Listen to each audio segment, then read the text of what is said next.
वाहेगुरु जी का खालसा वाहेगुरु जी की फतह। मंचस्थ सभी महानुभाव, इस कार्यक्रम में उपस्थित सभी देवियों और सज्जनों और वर्चुअली दुनिया भर से जुड़े हुए सभी महानुभाव, गुरु तेग बहादुर साहब के 400वें प्रकाश पर्व को समर्पित इस भव्य आयोजन में मैं आप सभी का हृदय से स्वागत करता हूं। अभी शबद कीर्तन सुनकर जो शांति मिली वो शब्दों में अभिव्यक्त करना मुश्किल है। आज मुझे गुरु को समर्पित स्मारक डाक टिकट और सिक्के के विमोचन का भी सौभाग्य मिला है। मैं इसे हमारे गुरुओं की विशेष कृपा मानता हूं। इसके पहले 2019 में हमें गुरु नानक देव जी का 550वां प्रकाश पर्व और 2017 में गुरु गोविंद सिंह जी का 350वां प्रकाश पर्व मनाने का भी सौभाग्य मिला था। मुझे खुशी है कि आज हमारा देश पूरी निष्ठा के साथ हमारे गुरुओं के आदर्शों पर आगे बढ़ रहा है। मैं इस पुण्य अवसर पर सभी 10 गुरुओं के चरणों में आदरपूर्वक नमन करता हूं।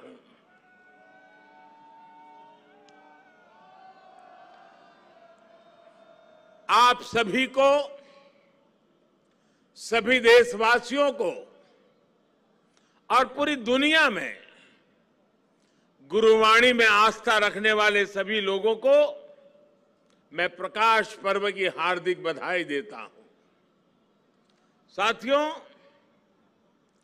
ये लाल किला कितने ही अहम कालखंडों का साक्षी रहा है। इस किले ने गुरु तेग बहादुर साहब की शहादत को भी देखा है और देश के लिए मर मिटने वाले लोगों के हौसले को भी परखा है।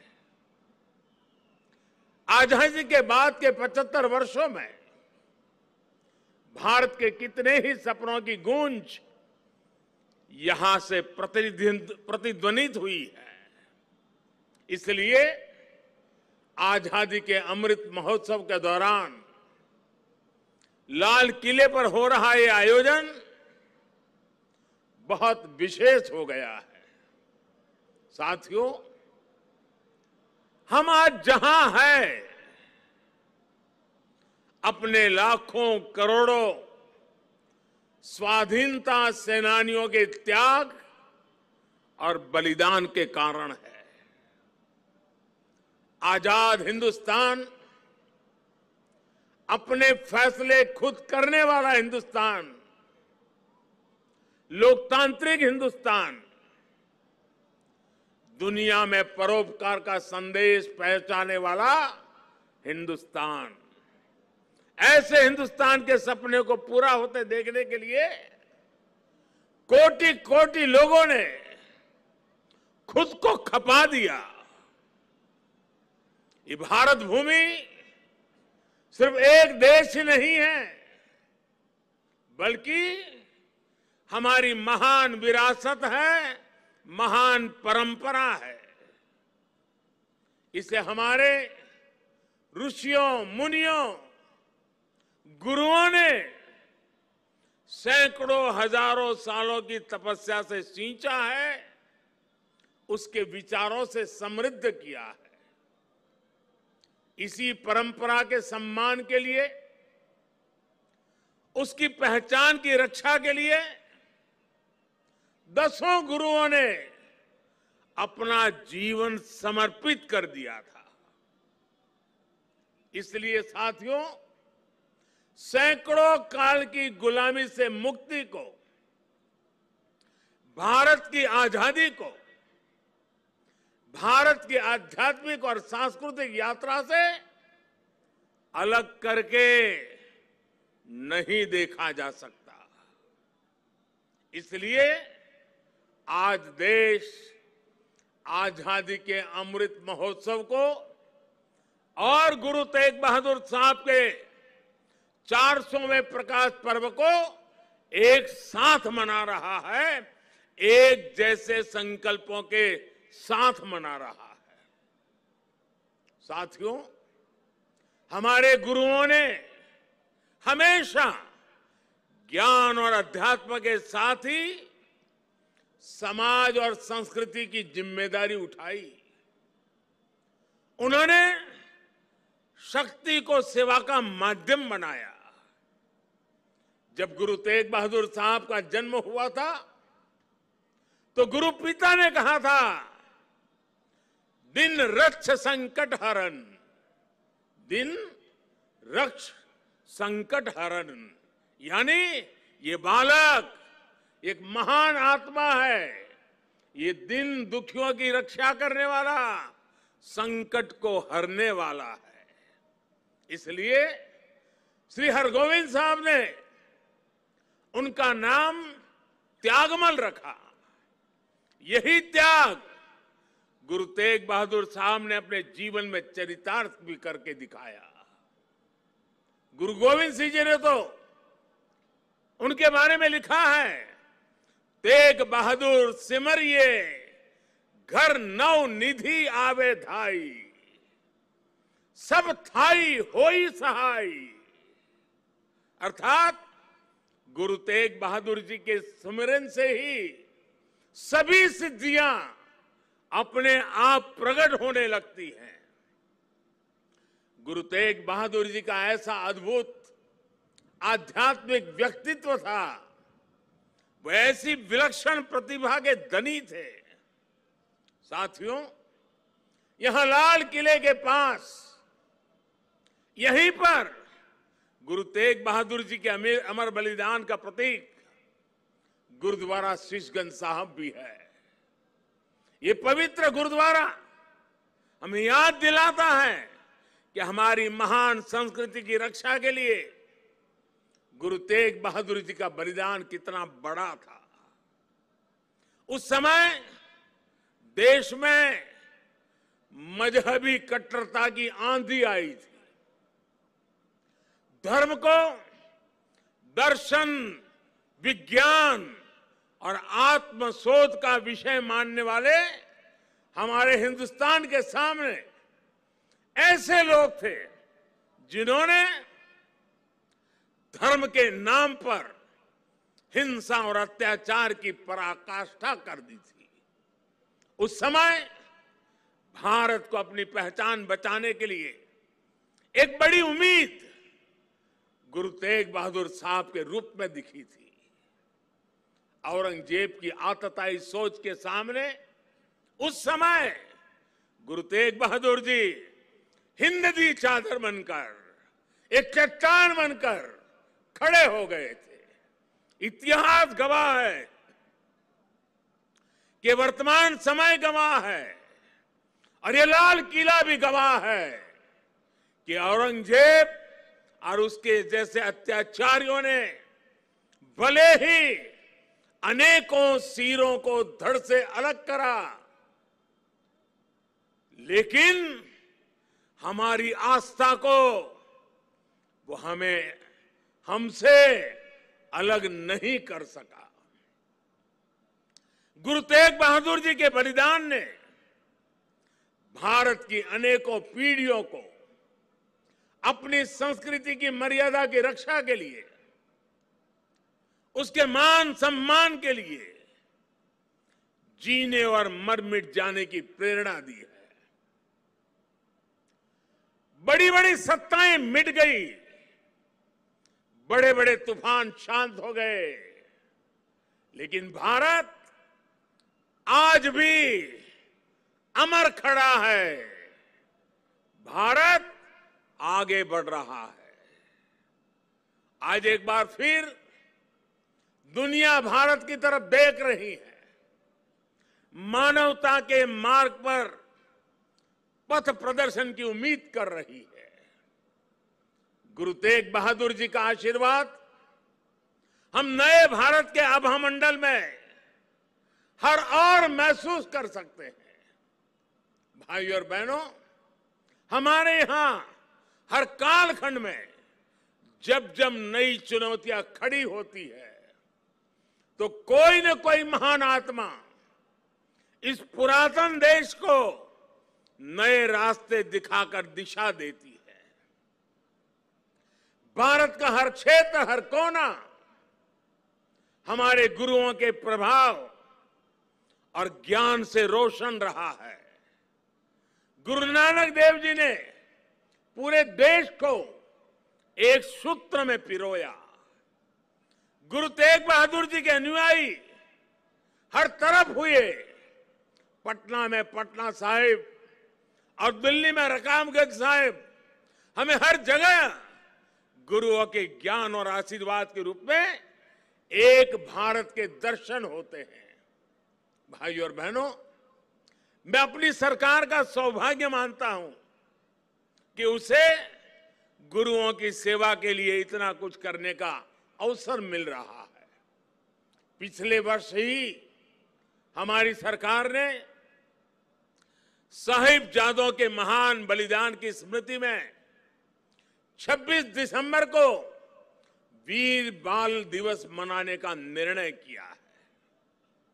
सिख परंपरा के तीर्थों को जोड़ने के लिए भी हमारी सरकार निरंतर प्रयास कर रही है।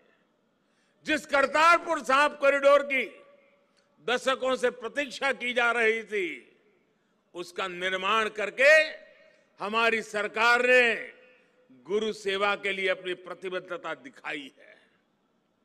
हमारी सरकार ने पटना साहिब समेत गुरु गोविंद सिंह जी से जुड़े स्थानों पर रेल सुविधाओं का आधुनिकीकरण भी किया है। हम स्वदेश दर्शन योजना के जरिए पंजाब में आनंदपुर साहिब और अमृतसर में अमृतसर साहिब समेत सभी प्रमुख स्थानों को जोड़कर एक तीर्थ सर्किट भी बना रहे हैं। उत्तराखंड में हेमकुंड साहिब के लिए रोपवे बनाने का काम अभी आगे बढ़ रहा है। साथियों, श्री गुरु ग्रंथ साहिब जी हमारे लिए आत्म कल्याण के पथ प्रदर्शक के साथ साथ भारत की विविधता और एकता का जीवंत स्वरूप भी है। इसलिए जब अफगानिस्तान में संकट पैदा होता है, हमारे पवित्र गुरु ग्रंथ साहिब के स्वरूपों को लाने का प्रश्न खड़ा होता है, तो भारत सरकार पूरी ताकत लगा देती है। हम न केवल गुरु ग्रंथ साहिब के स्वरूप को पूरे सम्मान के साथ शीर्ष पर रखकर लाते हैं, बल्कि संकट में फंसे अपने सिख भाइयों को भी बचाते हैं। नागरिकता संशोधन कानून ने पड़ोसी देशों से आए सिख और अल्पसंख्यक परिवारों को देश की नागरिकता मिलने का रास्ता साफ किया है।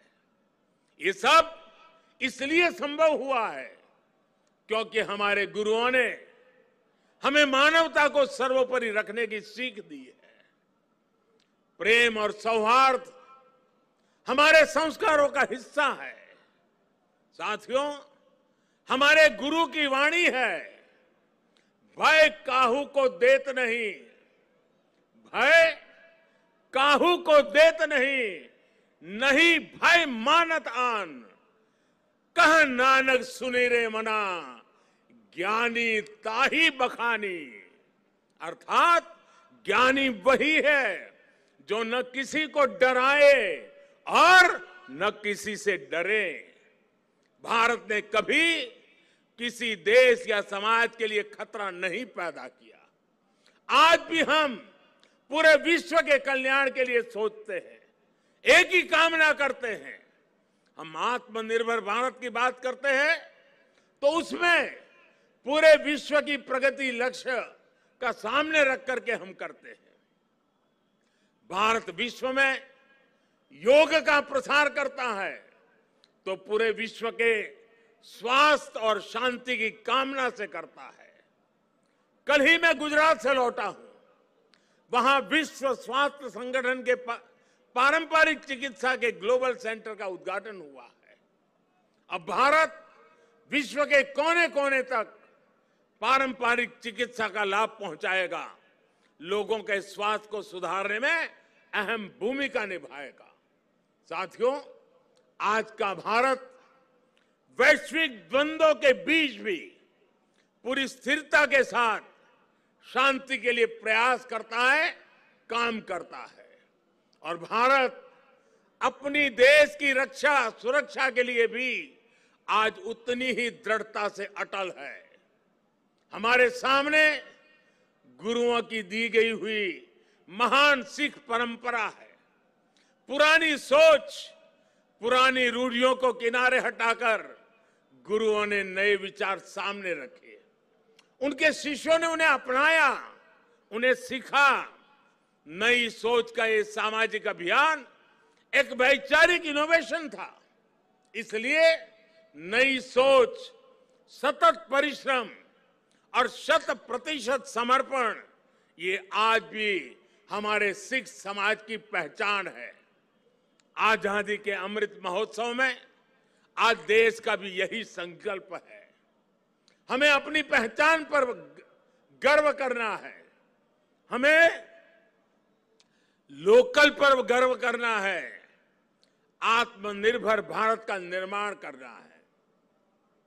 हमें एक ऐसा भारत बनाना है जिसका सामर्थ्य दुनिया देखे, जो दुनिया को नई ऊंचाई पर ले जाए। देश का विकास, देश की तेज प्रगति, ये हम सबका कर्तव्य है। इसके लिए सबके प्रयास की जरूरत है। मुझे पूरा भरोसा है कि गुरुओं के आशीर्वाद से भारत अपने गौरव के शिखर तक पहुंचेगा। जब हम आजादी के 100 साल मनाएंगे तो एक नया भारत हमारे सामने होगा। गुरु तेग बहादुर जी कहते थे, साधो साधो गोविंद के गुण गाओ, मानस जन्म अमोल कपायो, व्यर्था काहे गवाऊं। इसी भावना के साथ हमें अपने जीवन का प्रत्येक क्षण देश के लिए लगाना है, देश के लिए समर्पित कर देना है। हम सभी मिलकर देश को विकास की नई ऊंचाई पर ले जाएंगे। इसी विश्वास के साथ आप सभी को एक बार फिर हार्दिक शुभकामनाएं देता हूं। वाहेगुरु जी का खालसा, फतेह।